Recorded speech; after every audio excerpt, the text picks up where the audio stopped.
Good afternoon, everyone, and welcome to Under the Microscope Insights into Chronic Illnesses. This is part of our new webinar series from the College of Biological Sciences, and we're so glad you're here to join us. I'm Jennifer Scott, Managing Executive Director of Development and External Relations for the college. We created this series to give you, our alumni, supporters, and friends, a behind-the-scenes look at the incredible research happening right here at UC Davis. This year marks the 20th anniversary of the College of Biological Sciences, and it's a perfect moment to celebrate how far we've come and to look ahead at what's next. Over the past 2 decades, our faculty and students have been driving innovation, building community, and making a real impact. Under the Microscope takes place twice a year, and each event highlights a different theme, showing how fundamental interdisciplinary research in biology shapes everything from human health and sustainable food systems to environmental resilience and renewable energy. It's one of the many reasons UC Davis continues to be recognized as one of the top public universities in the country, and why we're proud to be ranked among the top 40 globally for biological sciences. Today, you'll hear from three of our leading experts, and after the final speaker, we'll open things up for Q&A. You can send in your questions anytime during using the Q&A functions, and if we don't get to your questions during this session, we'll follow up by email. As a small thank you for joining us today, everyone who completes the post-event survey will be entered into a drawing for a copy of a collaborative book written by one of our faculty speakers and their students. One lucky attendee will be selected. So to get us started, I'm honored to introduce someone who's been a driving force behind the college's commitment to education and research, Dr. Mark Winey, Dean of the College of Biological Sciences. Dean Winey is a distinguished professor of molecular and cellular biology. His research focuses on centrosomes, tiny but essential structures that help organize cell division.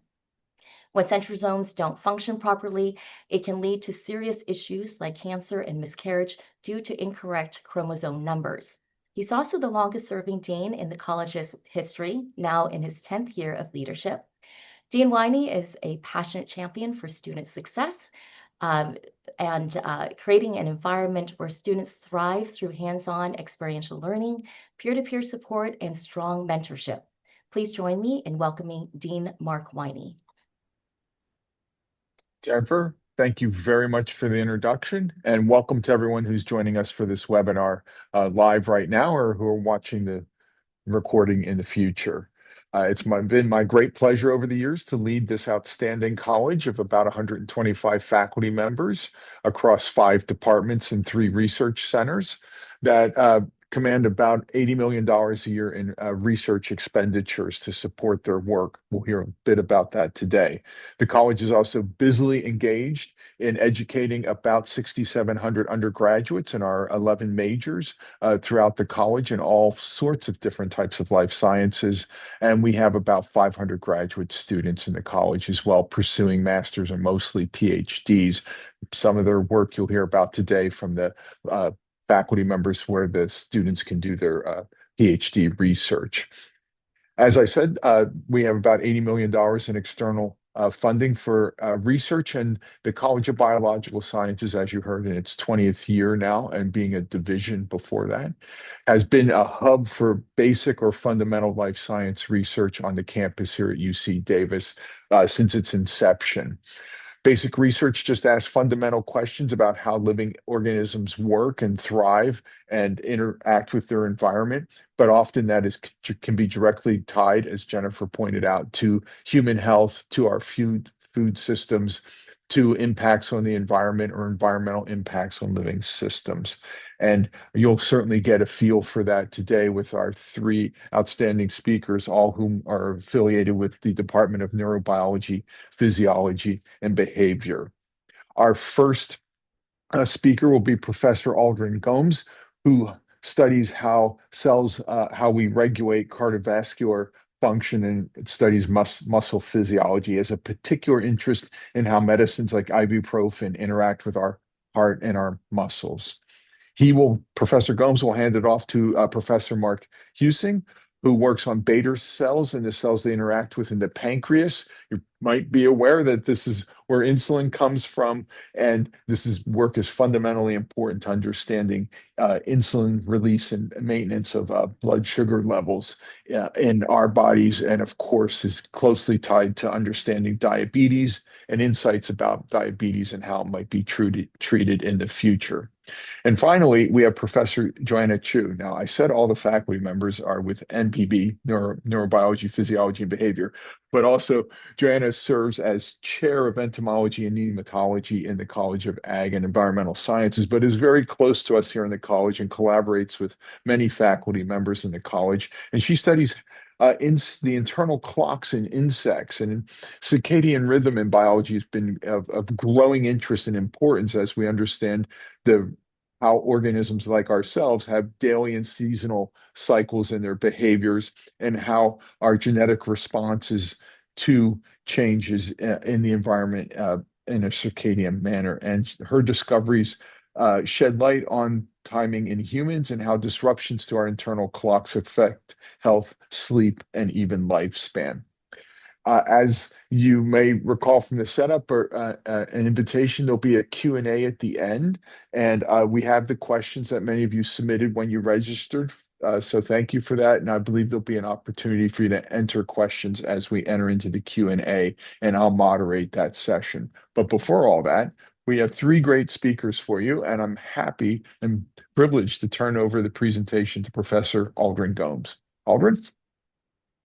Hi, everyone. I'm Aldrin Gomes. I'm a professor in the Department of Neurobiology, Physiology, and Behavior. I'm also the vice chair of the department. And today I'll be talking to you about common painkillers and cardiovascular function. While the term is common painkillers, I will actually be mostly talking about ibuprofen, but acetaminophen and naproxen and other common painkillers also have similar functions.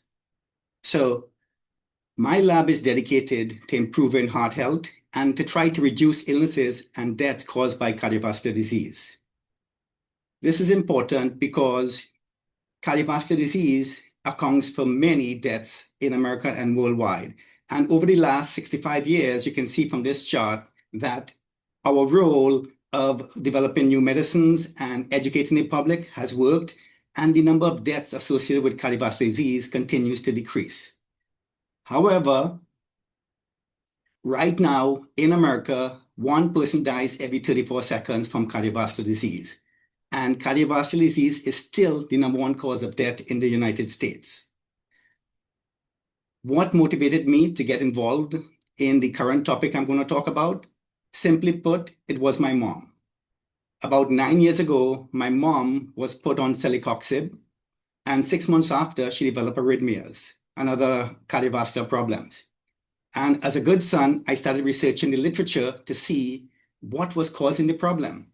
And I came across this paper from 2011 that said that celecoxib actually increases the risk of having cardiovascular death by as much as 2-fold.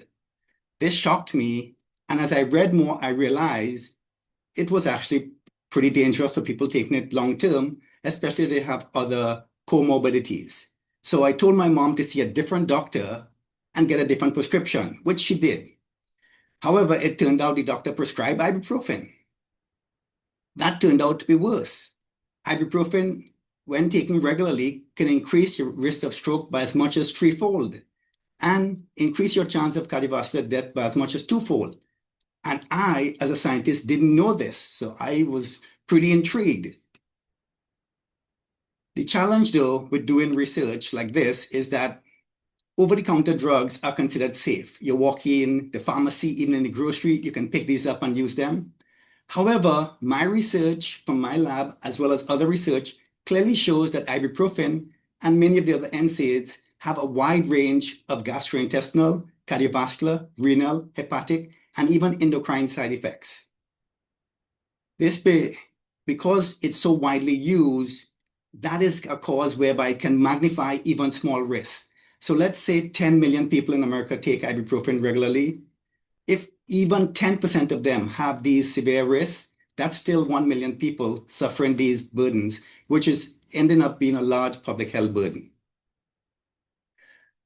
To put things in perspective, prescription drugs are where we see a lot of the problems because it's very high dosage, yet 11% of prescription users take more than the prescribed dosage. One study showed that 30% of NFL players use NSAIDs daily, and we also see the problem compounded when it's used regularly. A UK survey of 806 runners, average age about 50 years old, found that about 88% of them were frequent NSAID users, with ibuprofen being the most common. So it is considered so safe that so many people are using it that these risks are there, it causing a public health burden. So to bring you into perspective, let's check your ibuprofen IQ. Although ibuprofen is an over-the-counter drug, physicians can prescribe it.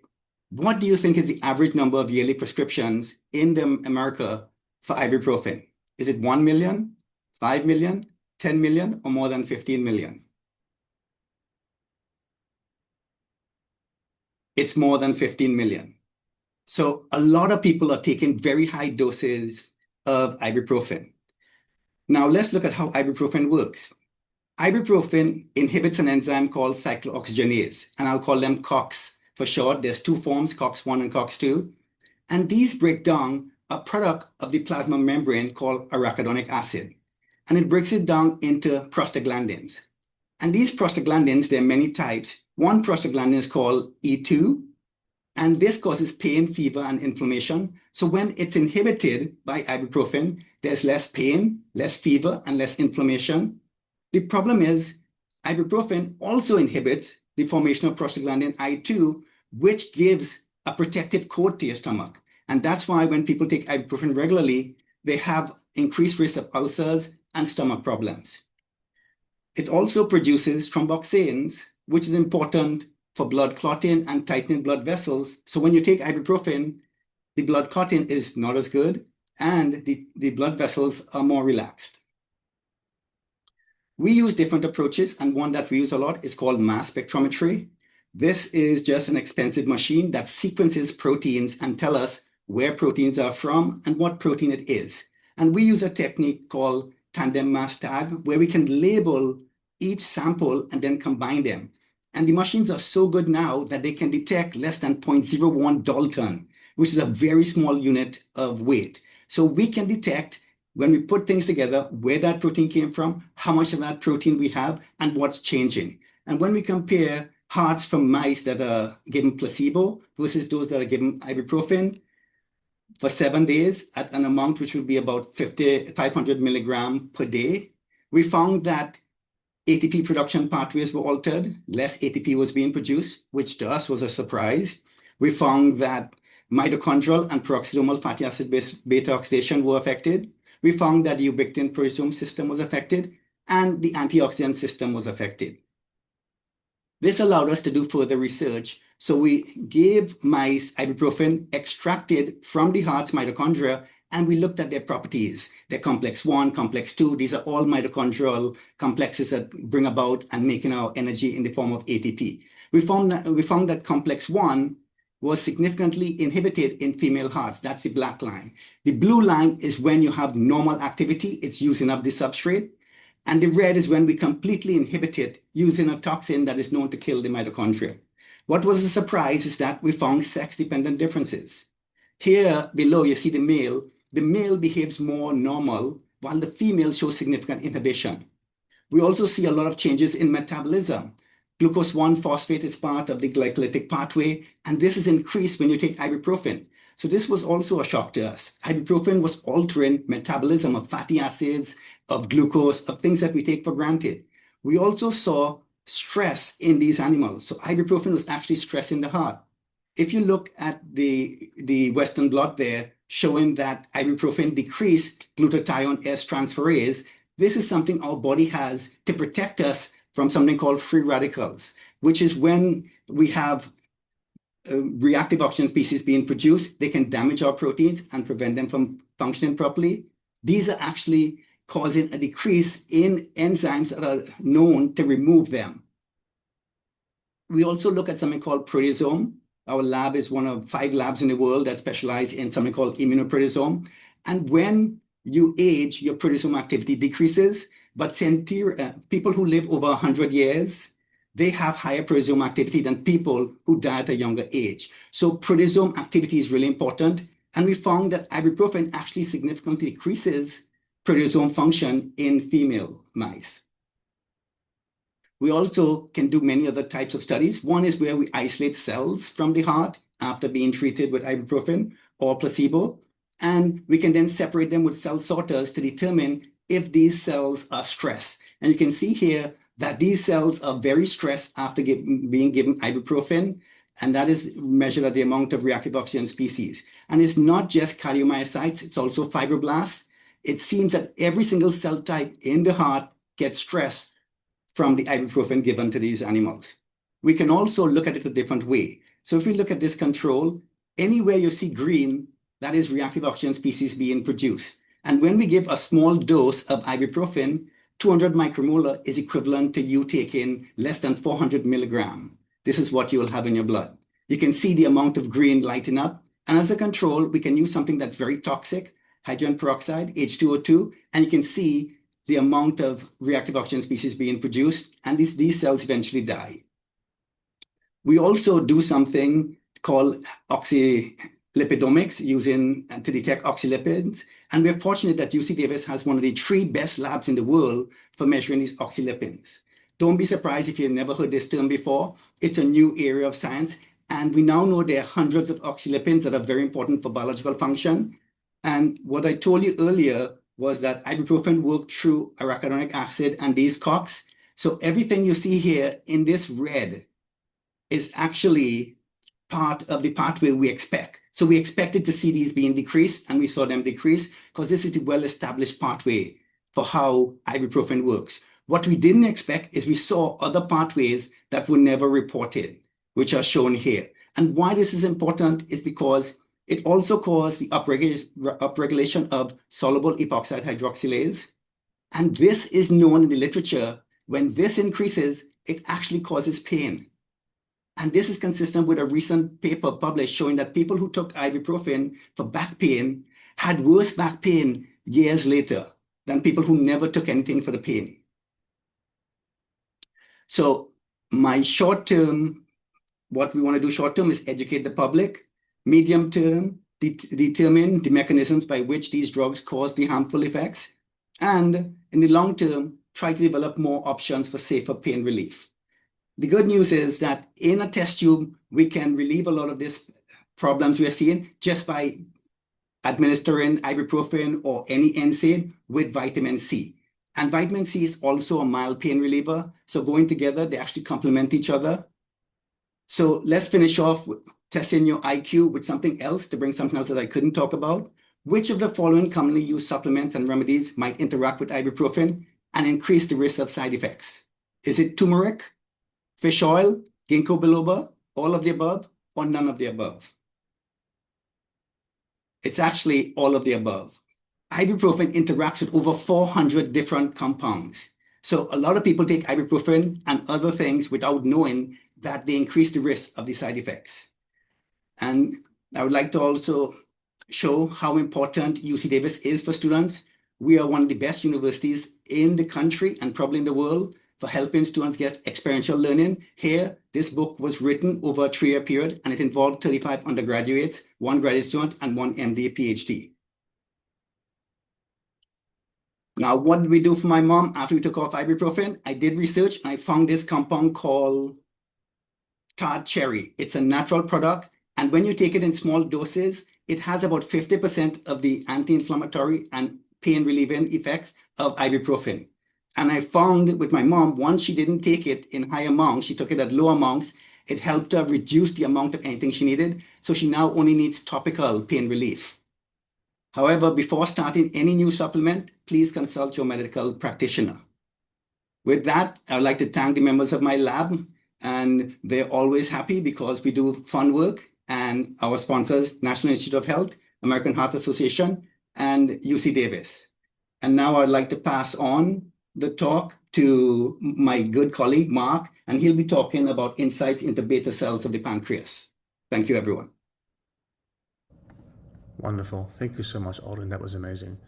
All right. So Let me see if I can go back one slide. Thank you. My name is Mark Hussing. I'm also a professor in the Department of Neurobiology, Physiology, and Behavior. And we do basic science that is focused on islets, and I'll introduce to you what islets are. And I'm going to also show you what islets are and what they do under the hood, probably right now, as you are maybe enjoying or having recently enjoyed some lunch. But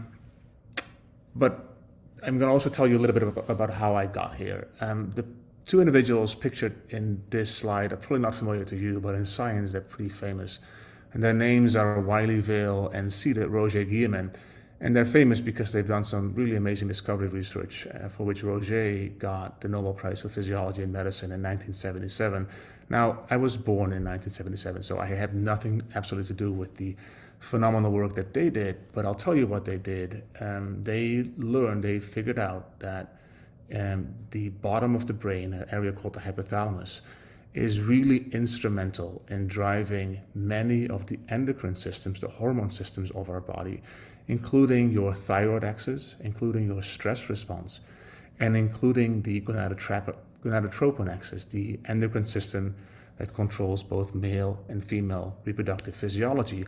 All of those are controlled by the brain, which we now know is textbook knowledge, but Roger discovered this in a decade of painstaking research and took something that people thought was a crazy idea and elevated it to becoming the textbook science that it is today. They discovered many of the hormones that control the pituitary gland. Now, fast forward quite a number of years when I started doing science and did my PhD on these animals, fishes. I spent about 5 years studying the evolution of communication in both endocrine and immune systems. All these organ systems have to do with cells that talk to each other, and in order to do so, they release hormones and cytokines whose job it is to convey messages from one cell to the other. Now, you might think, why is it helpful to look at something as, esoteric maybe as a fish, and what does it have to do with diabetes? Well, I'll just remind people that in diabetes, for example, we discovered insulin in 1921 in dogs. For the first 50 years after the discovery of insulin, we kept people with type 1 diabetes alive using insulin that was isolated from pigs.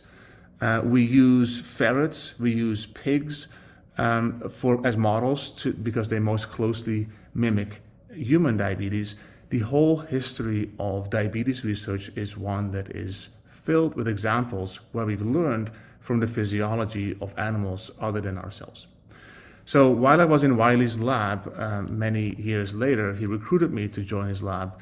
And I wasn't initially going to do diabetes research, but it just so happened that one of the hormones that he discovered most recently was a hormone that was expressed abundantly in beta cells in the pancreas. And some of you may know that beta cells in the pancreas are the only cell type in our body that can make insulin.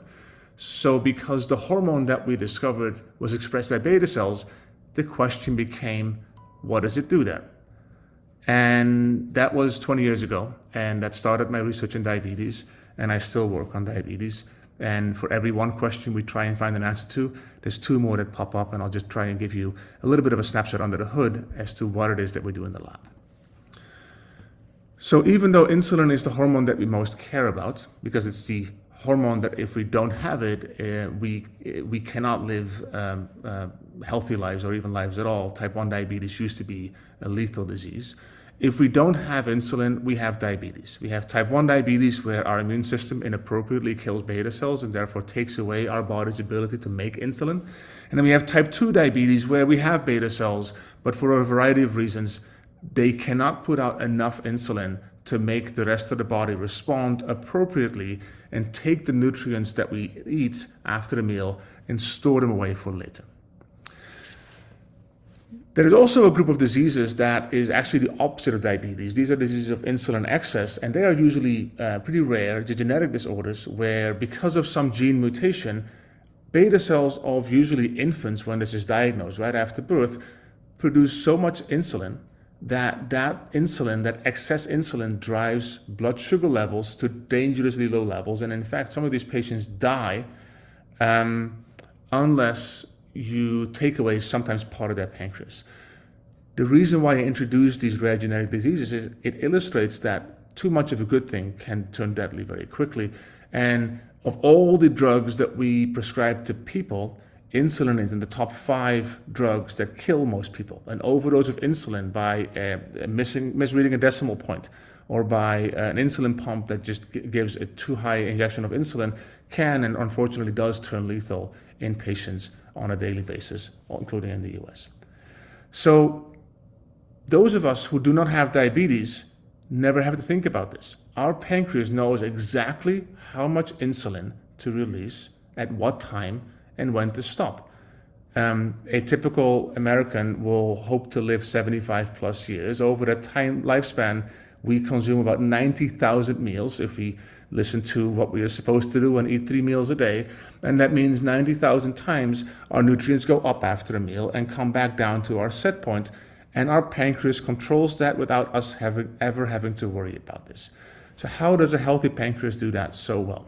Our healthy pancreas does that by beta cells responding to sugar levels in the blood rising over a certain threshold. When these sugar levels rise after a meal, insulin goes up and tells the liver, the skeletal muscle, and fat to take up these nutrients so that we can use them sometime later. Now, we have a second hormone coming from a second cell type also in these islets, these clusters of endocrine cells in the pancreas, and that hormone is called glucagon. And glucagon talks predominantly to the liver, and glucagon tells the liver to take stored nutrients and makes them available. So when do you need glucagon? When your blood sugars run dangerously low, for example, after a fast, or when you're engaging in sports, or in simply sleeping 8 hours a night, which is also in some ways a form of fasting. And this balance between glucagon and insulin is what the textbooks tell you controls your blood sugar levels. Now, there is a third cell type that I'll introduce here that we study quite a bit actually, and these cells are called delta cells. We now know that delta cells make a hormone that's called somatostatin, and it's an inhibitor. And somatostatin as an inhibitor is not slamming the brake. It is really just feathering the brake. It is trying to carefully control and modulate the amount of insulin and the amount of glucagon your islets give off so that you precisely control your insulin and your glucagon release so that you always have just the right amount of hormone on board to make sure your blood sugar levels are neither too high nor too low.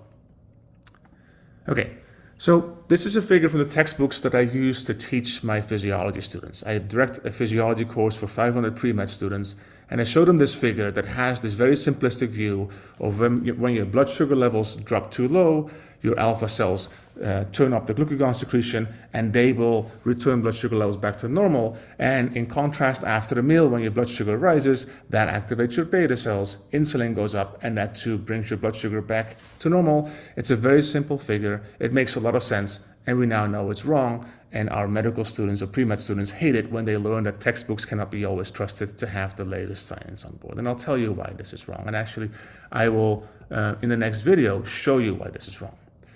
So what you're going to see here on the left is an islet, and I'm going to play a video of this islet behaving for us in real time.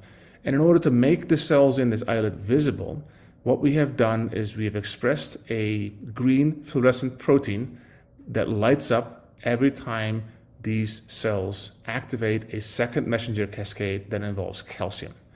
And what you need to know about calcium is absolutely necessary as an internal messenger inside a cell to release insulin.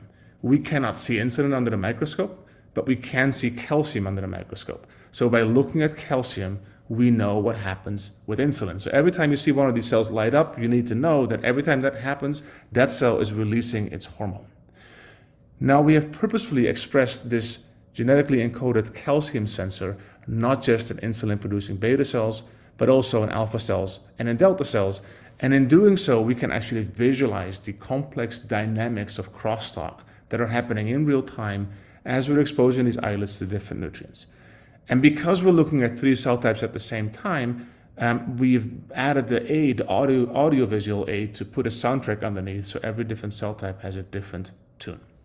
So on the basal glucose, the cell types that are on are these delta cells that are providing this constant inhibition. Amino acids are the nutrients that activate alpha cells. Glucose is the nutrient that activates beta cells.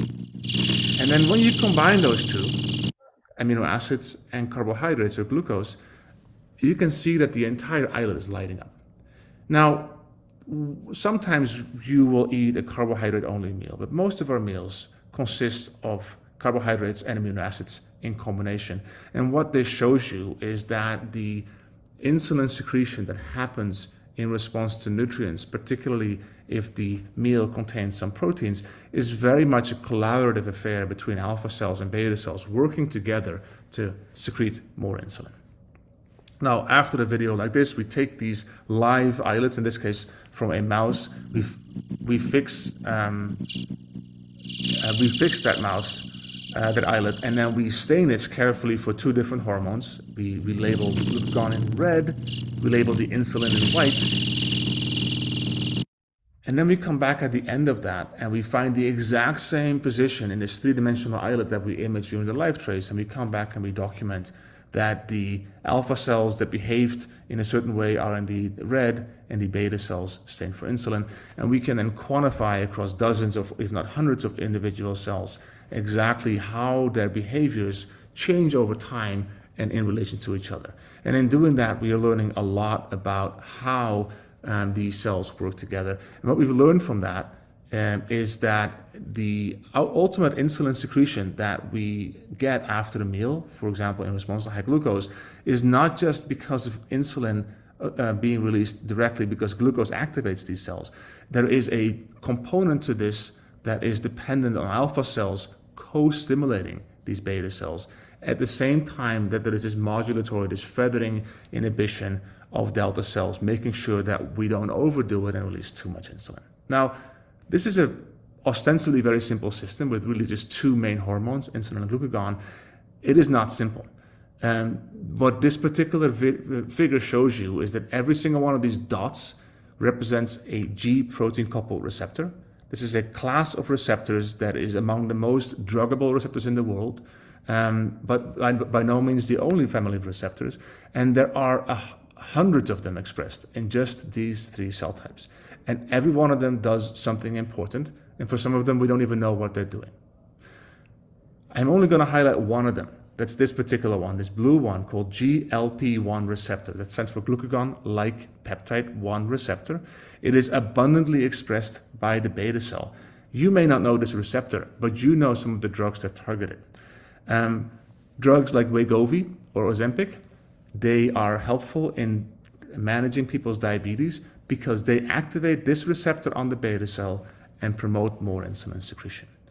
Now, I told you in the beginning that the whole history of diabetes is one of studying at different animal species, and I'm going to end on that note as well. This particular animal may be familiar to some of you. You can find it in the Sonoran Desert of Arizona and northern Mexico, and it's called the Gila monster. And you might not know that the Gila monster has anything to do with diabetes, but it is in the saliva of this Gila monster, which was studied because it is a toxic, a venomous lizard, and it was studied by a scientist for no other reason that he wanted to learn more about what made the venom of this lizard venomous. He found in the venom of this lizard a peptide that he called exendin-4, and exendin-4 ended up looking a lot like some of our own hormones whose job it is to talk to the beta cell and make them release more insulin. He discovered this and said, this is great, I can make this into a diabetes drug. His employer declined to file for the patent. Pharmaceutical companies initially passed on this, but eventually he got a pharmaceutical company to take that idea, develop it into a drug that became the first in its class drugs that activates that receptor called the GLP-1 receptor on beta cells that now is a $50 billion diabetes drug, and in its class are drugs like Wegovy and Ozempic. So we study how that works, and again, by studying in real time how drugs that are based on this lizard peptide work, we can show, and I'm showing you a different signaling molecule here called cyclic AMP, and what I want you to focus on is that if you give beta cells that have a sensor that can sense levels of cyclic AMP, and you give them GLP-1, which is our own body's hormone, you get a predictable increase in cyclic AMP. And as soon as that hormone goes away, that activation tapers off, as you would expect after a hormone. However, if you now take exendin-4, which is the peptide in the saliva of this lizard, you can see that, sure, this also potently activates cyclic AMP, but once you wash the drug away, the activity persists. It's almost like this beta cell has a memory of having been recently stimulated with the drug. And you might think, well, who cares about cyclic AMP? It is whether or not it leads to more insulin secretion that matters, and this is true. So when we look at insulin secretion in islets, we can see that the moment that you, under high glucose conditions, you stimulate with GLP-1, you can see a very robust increase in insulin secretion. But when you wash that hormone away, insulin secretion goes back down very quickly. However, do the same thing with exendin-4. And even though the drug is washed away at this dashed line, the insulin production stays and even comes back with a second glucose stimulation, like half an hour or longer after the drug itself has gone away. And we think that the drugs that pharmaceutical companies like Eli Lilly and Novo Nordisk are making, and that work really well, they work so well, we think, in part because they somehow are able to sustain the activation of the beta cell, even though they only transiently have activated its receptor. So by studying basic science and kinetics in these actual beta cells, we're learning how the drugs that pharmaceutical companies put on the market actually work as well as they do. The work is not done by me. It's done by a talented team of graduate students and undergraduates, and in collaboration with scientists across the US, in this case with my friend and colleague Dr. John Campbell at Duke. It's funded by the NIH, by Breakthrough T1D, and by the American Diabetes Association, and also supported by the college and many of the colleagues there. And with that, I'm going to hand over to the final speaker of today, Professor Joanna Chu, who is also a colleague in NPB and the chair of entomology and hematology. Joanna, take it away.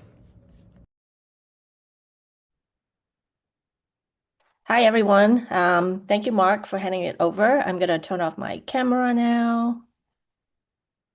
All right. Okay, so oops, here we go. So I started my position here in UC Davis in 2010. My lab studies how internal body clocks in animals, called circadian clocks, regulate 24-hour daily biological rhythms to keep animals, including humans, healthy. We also study what happens when these clocks are disrupted by our lifestyle and also by diseases. I love my job. However, I didn't set out to be a scientist or a professor at all. I was a very curious kid. I loved learning, and it took me a while to figure out what I wanted to do, including pursuing a PhD in biology and a career in research. I actually started a PhD in music right after college before I did a U-turn and quit my music career and back to biology. I actually think that one of the reasons I chose to study circadian clocks is because it regulates almost all aspects of animal biology, which means I can still study many, many different things. So for those of you who are parents who have kids who don't know what they want to do in the future, it's okay. They'll figure it out. So circadian clocks exist in most organisms, from bacteria to humans. So these internal clocks can use external time cues such as light, dark, and temperature differences to align themselves with local time, and then use this timing information to regulate many aspects of our biology to generate 24-hour rhythms in physiology and behavior. The most notable are sleep-wake cycles, feeding fasting cycles. Basically, circadian clocks instruct our body to do the right activity at the right time so that we are in synchrony with our local environment. Circadian clocks are really important to our health.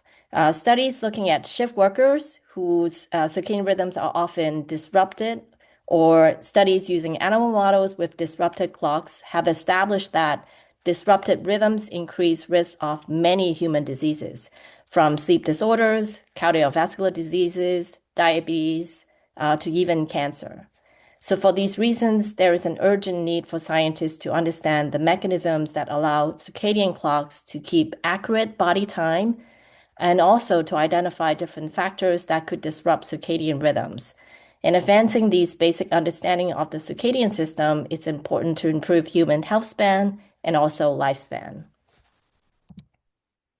It is especially important nowadays, maybe, because our modern lifestyle is not compatible with healthy circadian rhythms at all.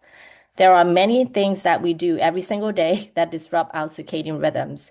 Humans tend to live in an environment where they're exposed to too little light during the day because we stay indoors a lot, but also too much light at night. Since circadian clocks use light as a time cue, we are constantly confusing our body clocks. Other common things that we do that can disrupt our clocks include taking certain drugs that could either slow down or speed up our clocks, or even as simple as eating too late into the evening because our restaurants are open, all into the night. It turns out that food, same as light, is actually a time cue for the clock that signals daytime. So if we eat too late at night, it will disrupt our clock. One thing eating late does is it will delay the increase of melatonin in the evening and disrupt our sleep. So finally, natural aging is not a lifestyle per se, but it's nothing we can change. But circadian rhythms, unfortunately, also deteriorate with age. So the overall point I want to make here is that there are many factors that can disrupt circadian clocks. The more we understand these clocks, the more likely we can keep them working well to maintain health span even when we get older.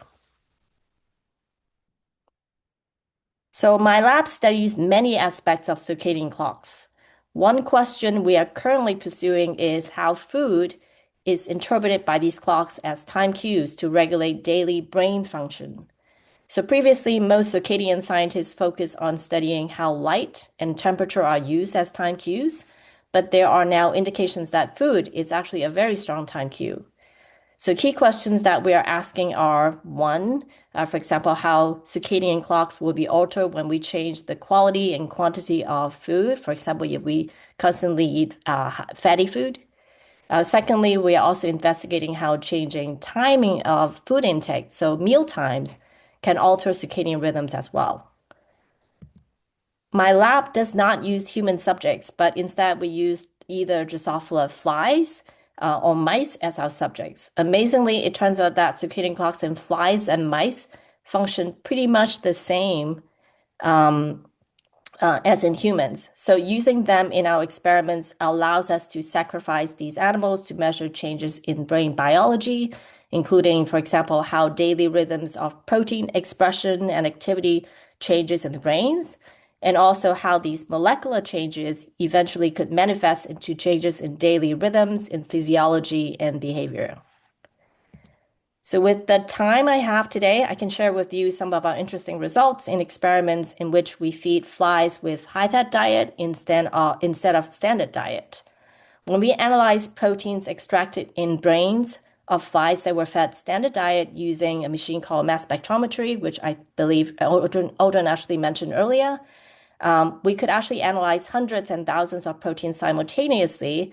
When we did that, we saw over 300 proteins that exhibit 24-hour oscillation in expression.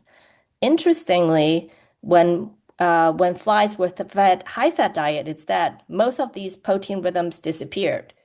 We then looked carefully at the potential functions of these proteins to get an idea what rhythms they might be regulating. So we found some of them are actually synaptic proteins.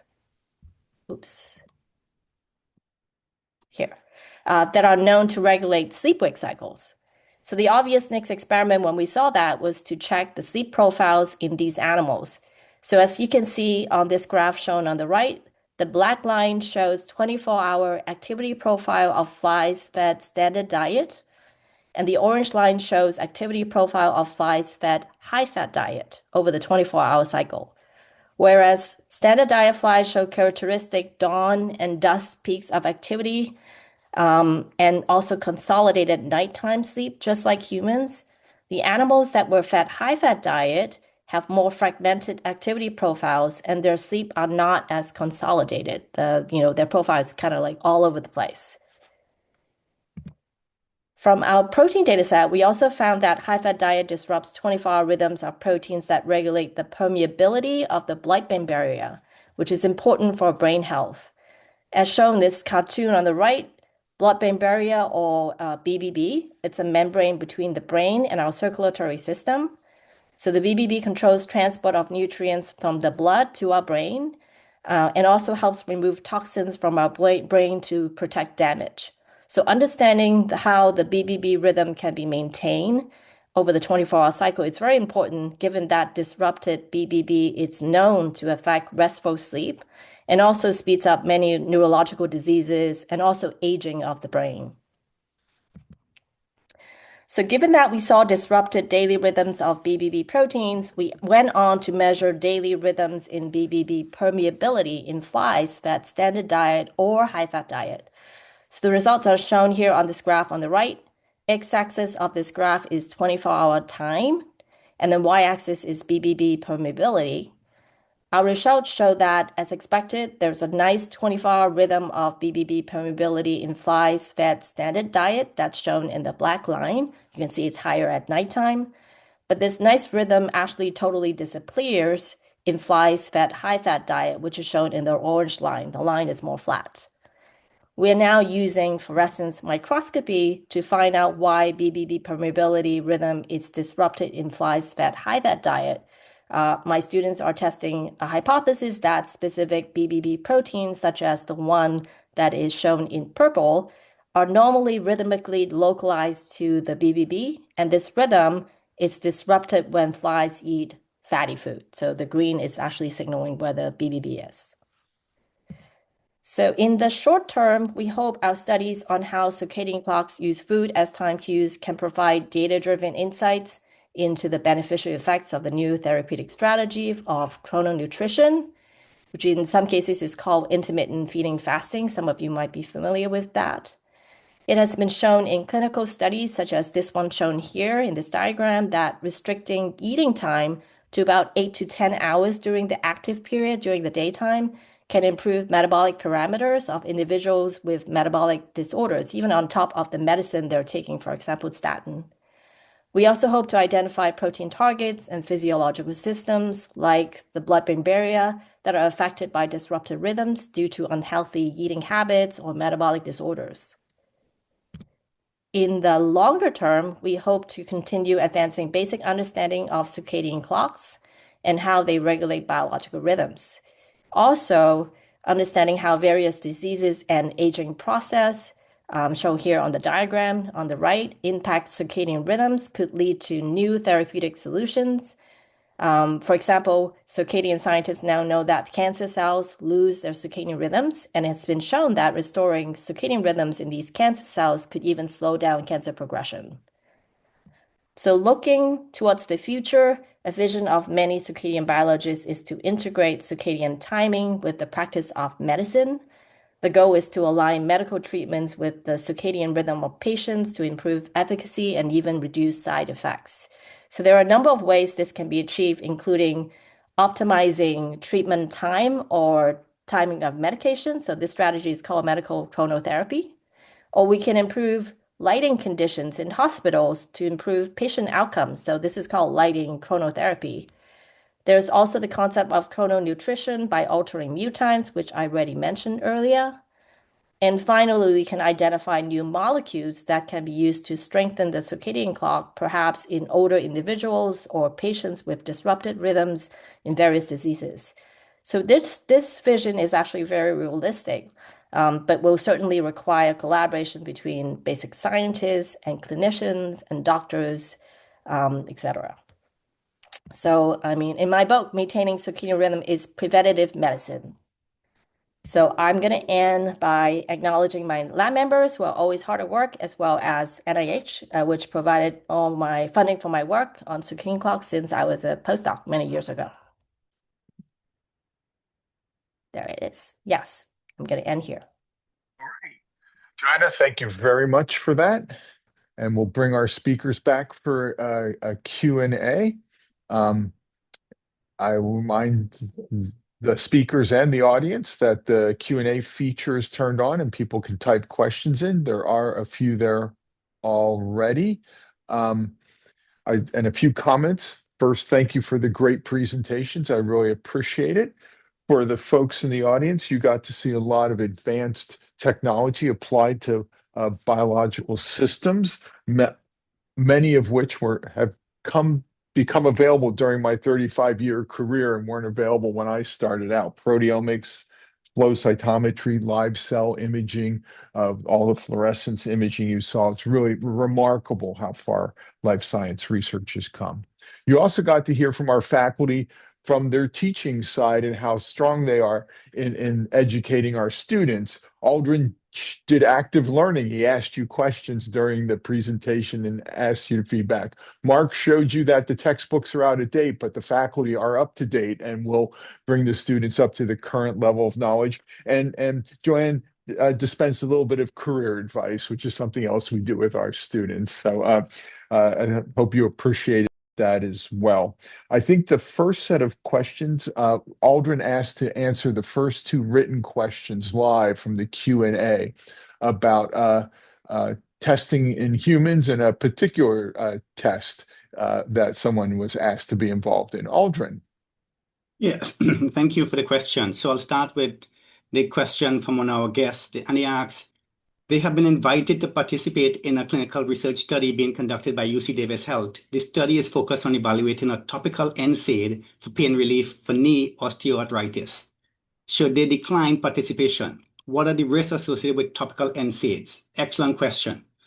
To date, we have found no clinical data, and people have looked to show that topical NSAIDs cause any significant effect in terms of cardiovascular, renal, liver. The effects that's seen with topical is like skin reaction sometimes when they put topical. For example, if someone is taking warfarin and they use topical ibuprofen in England, sometimes they get an allergic reaction because the two compounds are interacting together. But the risk is so low, and there is no evidence that it actually causes anything. Once you consult your doctor to make sure that it's nothing interacting, I think it's good to do studies like these because it's much safer than taking a pill. The other question was, what kind of animals were ibuprofen tests done on? We do them on mice and rats. There are other people that did them on rabbits and guinea pigs. And the second part of the questions is, have humans been studied? Why so many people taking it if it seems it would be easy to do actual studies with humans? It is easy, but the cost is what's limiting. No pharmaceutical company has incentive to do these studies because a phase 3 study costs between $20 and $100 million. And they're not going to recoup that in profit because the cost of these drugs are so cheap now. Ibuprofen, you can get no-name brands that are very cheap, etc.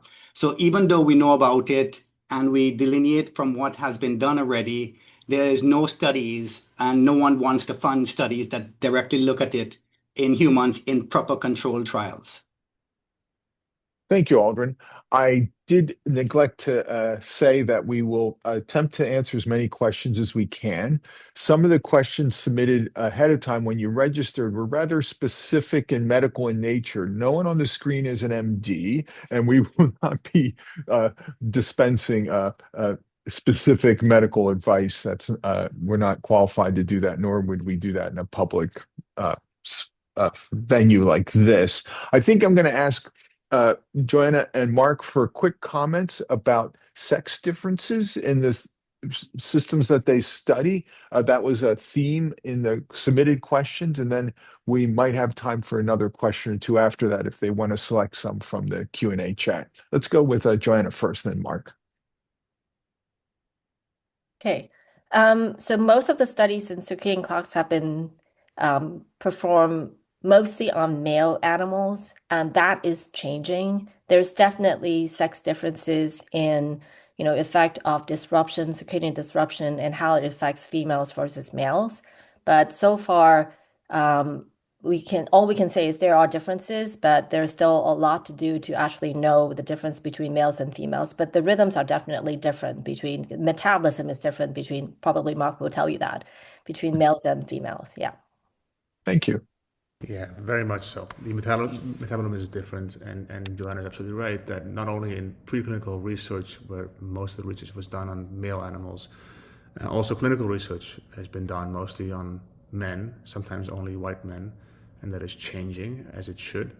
There are large-scale studies now looking at genetic risk factors for things like diabetes that are not just looking at Caucasians, but are looking at Far East Asian populations, and just laying on the table in much more detail that there are differences between the sexes and between people in different parts of the world in their diabetes and metabolism risk. And the funding agencies that fund our work make a point of making us look at sex differences, if nothing else, so we can rule them out, but when they exist, to go in more detail to make sure that we are studying the biology that we study in both sexes. Thanks. Mark, I'm also going to follow up with one of the questions here in the Q&A about a retrospective study, if that is even possible to think about diet in the past and incidence of diabetes in the past. Yeah, how much of the damage have we already done by having engaged in maybe not always the healthiest behaviors in terms of like when we eat and what we ate and how much we ate. You know, that's more than likely that has played a role, and it is very hard, if not impossible, to trace back what we ate and how much of the damage that it does. You know, it's interesting. We study islets from mice as a model, and we also study islets from humans that we get from people who unfortunately pass away, and they've volunteered to share their islets with us, and we get them through FedEx. We don't know anything about the people, but we have an infrastructure nationally set in place so that we can study the things that we study, not just on animals, but also on humans. But the question that we always have is, well, what did this person go through before we are now studying their islets? We know their age. We usually know whether they're diagnosed with diabetes, but we don't know much more, and that means that we don't know how much workload, what damage people have subjected their islets through through the course of just living and eating and exercising or not.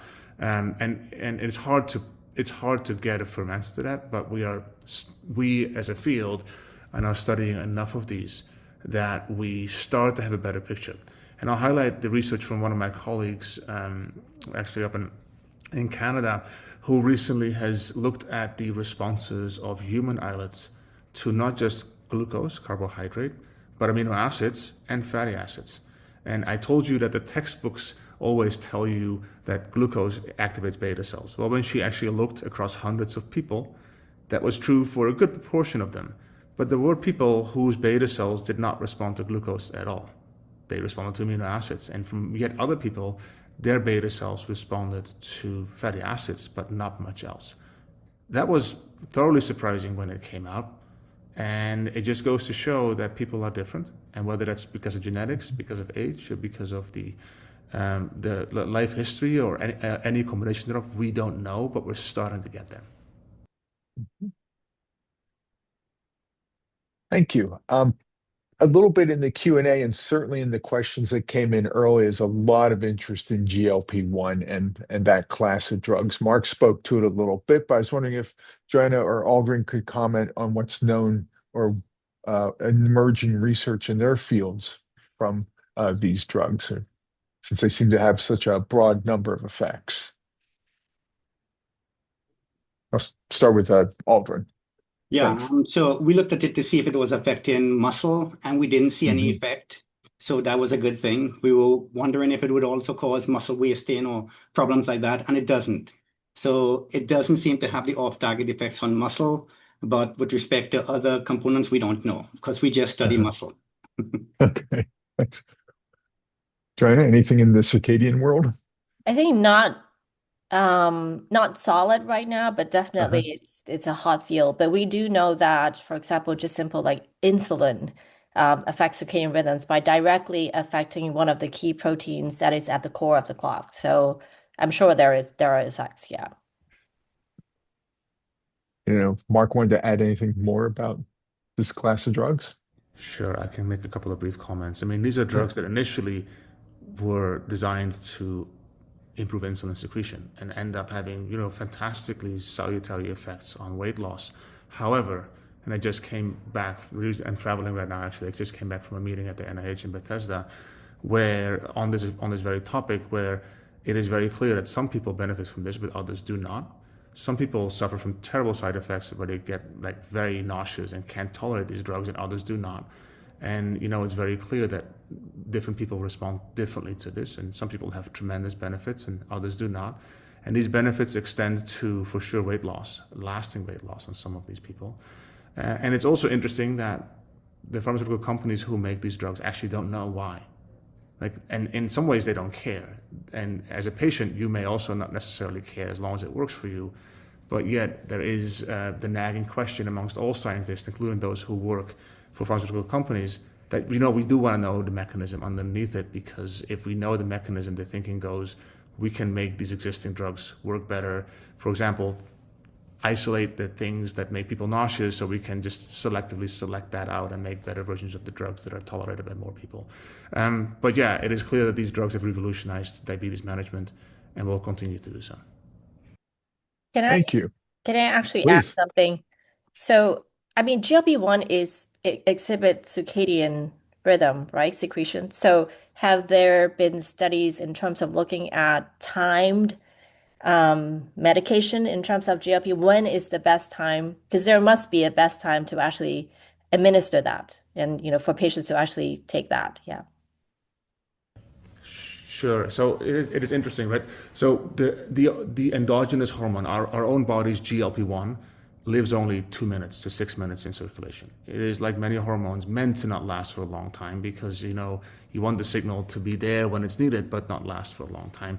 But what pharmaceutical companies do to make it more easy for people to take these drugs, because nobody likes to inject themselves with the peptide drug, is they make these drugs so that they are once a week or once a month, which kind of takes some of the exact time course aspects that you're highlighting, Joanna, off the table. But it also is very obvious that, and I saw some research by colleagues yesterday, that exactly when you do your measurements of hormones can vary greatly. And we usually take measurements so that we don't have to stay up all night. But that might not always be the best time of day to actually study the physiology that we're doing. It is very clear that there is an element of time that we're only starting to grapple with right now. Yeah, I'm always amazed that, only I think about 1% of FDA approved drugs, when they do the testing, time is actually even considered as a variable. So I think that's definitely something that circadian scientists are pushing for. Yeah. Oh, thank you for that. That's a very interesting piece of the discussion. For the three of you, have you seen anything in the Q&A you'd like to answer? Yeah, there's one question there about, has ibuprofen been taken at lower dosage? Are they linked to stroke and cardiovascular disease? No, it seems there's a threshold of above 200 milligram dose. Taken regularly seems to be the threshold. So I did a study on myself whereby I took 100 milligram of ibuprofen, children version, when I got headaches, and it turned out that it took away the headaches. And now when I get headaches, I take children chewable tablets, because you can't get 100 milligram that's not chewable. It actually costs more than the 200 milligram, because it's probably because it's for children, but it works for me. So I suggest for people, try it and see if it works for you. And at that dose, when we do it in a test tube, it has no side effects, and clinically, there's no documented side effects at those lower doses. And the second question that's right below that, what are the safest non-narcotic pain medications for cardiovascular health? Right now, acetaminophen is the safest for people with cardiovascular problems, and naproxen is a close second. Diclofenac is clearly the worst. Thank you for that. If I had anything else, I was trying to find out from Jennifer Scott. I think she'll tell us if there's going to be a survey afterwards about your participation here. Yes, there will be a survey. I would invite you, the audience, to suggest future topics you would like to hear about from the college. As I tried to point out in my introduction, we cover all aspects of the living world. So whatever interests you, we can hopefully stand up a future under the microscope about it. Let's see, there's a question in here. Joanna, about disruptions in circadian rhythms being a significant driver of oxidative stress and metabolic dysfunction, which ties to some of the other work we heard about today. Yeah, I Is was that? just actually typing the answer for that. And Oh, the answer is thank you. yes. Yes, definitely. Basically, if you can imagine, it's just circadian rhythms is important for homeostasis. Mhm. So anything that affects homeostasis, oxidative stress, DNA damage, all of those things are affected by disruption of circadian rhythms. Yeah. Okay. Let's see if there's so many great questions. Um,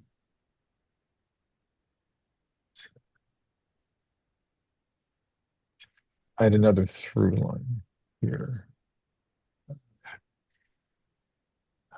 There was one question or statement in there about about model organisms or model systems, and I'll just state for a moment that much of the basic science that is discovered by studying simpler organisms, not that a mouse is simple or even a fruit fly, but they're more manageable in the lab and easier to study than humans, have revealed basic biological mechanisms of how things work across the eukaryotic living world and are highly relevant to how things work in humans and are the basis of how we start to think about disease states and understand them and then work towards therapies and all. And then there are moments of just miraculous almost discovery.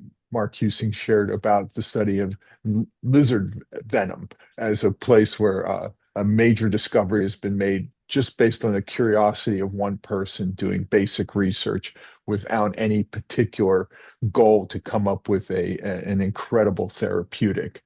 And that is not a single example of that type of basic questions being addressed in biology and living systems, making such a huge impact on our health. And I think Joanna wants to share one. Yeah, actually, so the 2017 Nobel Prize were awarded to three scientists who actually uses fruit flies like Drosophila as model to study circadian rhythms.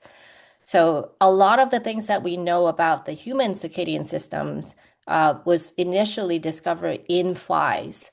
And what happens is working in flies is so much easier and faster. So what we discovered, usually it translates to mammalians and human side of the biology. So for the circadian system per se, like it does translate very well, even the exact genes and proteins that are involved. Yeah. And I'll follow on with that, and I think we're out of time. That the first Nobel Prize in medicine and physiology given for basic science research was given for genetic research in fruit flies in the early 1930s, when it started to become apparent that studying simple organisms like this were going to be hugely important. And that was just for understanding uh, um, basic genetics and multicellular organisms and for the impact of radiation damage on DNA and understanding the basis of mutagenesis and mutations and ultimately the cancer and other diseases that come from DNA damage. And with that, I think we may have um, prattled on for a bit, but we really appreciate your attention. I want to thank my colleagues for their outstanding presentations and for their engagement with the questions from the audience. And we'll turn it back to Jennifer Scott. Thank you all for attending today. Thank you so much, Dean Winey. And I can't believe how fast the time went. But again, unfortunately, we're out of time. I want to thank each and every of our experts for taking the time to share their exciting work with us, and to all of you for such thoughtful questions and a wonderful discussion. Our faculty's research is really helping us understand how genes and everyday habits continue to contribute to heart disease, diabetes, and sleep issues, insights that can truly make a difference in our health throughout our lives. So thank you again to all of our speakers. This kind of impact is only possible because of the strong support we receive from our campus community, our partners, and from friends like you. And so, of course, I want to thank all of you again as audience members for taking time out of your afternoon to join us. As we celebrate the college's 20th anniversary this year, we invite you to be part of what's next. If you'd like to help us continue driving innovation and discovery, in just a moment, we'll bring up a QR code that you can scan to support us, to make a gift, or follow us on social media to stay connected. We'll be sending out a short survey and a recording of today's webinar to all registrants. So please don't forget to fill out our survey for a chance to win the special book by Professor Aldrin Gomes and his students. And if you didn't formally register but want to hear from us, please do reach out to us. We'd love to stay in touch. And before we wrap up, I'd also like to introduce my development and external relations team, Andy Bowles, Erin Frisia, and Faye Veers. And if you have any questions at all or want to learn more about the college, please don't hesitate to reach out to us. Thank you again for your time, your interest, and your support. Until next time.